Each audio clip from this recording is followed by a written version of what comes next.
Video එකෙන් කතා කරන්නේ ගොඩ දෙනෙක් ඉල්ලීම් කරපු RRR චිත්‍රපටය පිළිබඳව.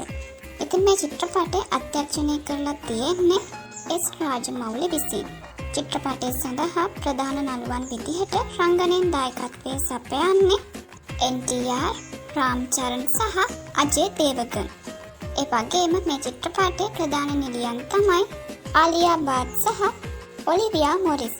තෙලුගු චිත්‍රපටයක් වන මේ චිත්‍රපටය තිරගත වීම ආරම්භ වෙලා තියෙන්නේ 2022 මාර්තු 5 වෙනිදා. ඇක්ෂන් කැටගරි එකට තමයි මේ චිත්‍රපටය අයත් වෙන්නේ. RRR චිත්‍රපටය බලන්න කැමති ඔයාට පුළුවන් මේ වීඩියෝ එකේ පහළ තියෙන ඩිස්ක්‍රිප්ෂන් එක බලන්න. චිත්‍රපටය පිළිබඳව වැඩි විස්තරයක් මම ඩිස්ක්‍රිප්ෂන් එකට එකතු කරලා තියෙනවා. RRR කියන්නේ මම ඉතින් මේ චිත්‍රපටය ගොඩක් ආදරෙන් වැළඳගනී කියලා හිතනවා. චිත්‍රපටය බලලා ඔයාට දැනුණු අදහස අනිවාර්යයෙන්ම පහලින් කමෙන්ට් කරන්න.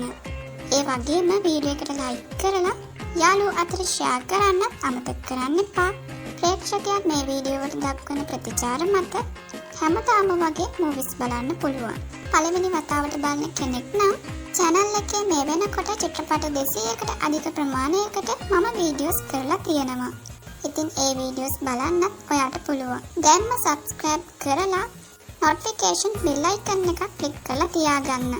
ඒ වගේම අපේ social media හරහා follow කරන්න අමතක කරන්න එපා. RRR චිත්‍රපටයේ වගේම තවත් ගොඩක් ලස්සන චිත්‍රපටයකට වීඩියෝ එකක් අරගෙන ඉක්මනින්ම එන්න. අද වීඩියෝ එකත් එක්ක එකතුන ඔයාලට ගොඩක් ස්තුතියි.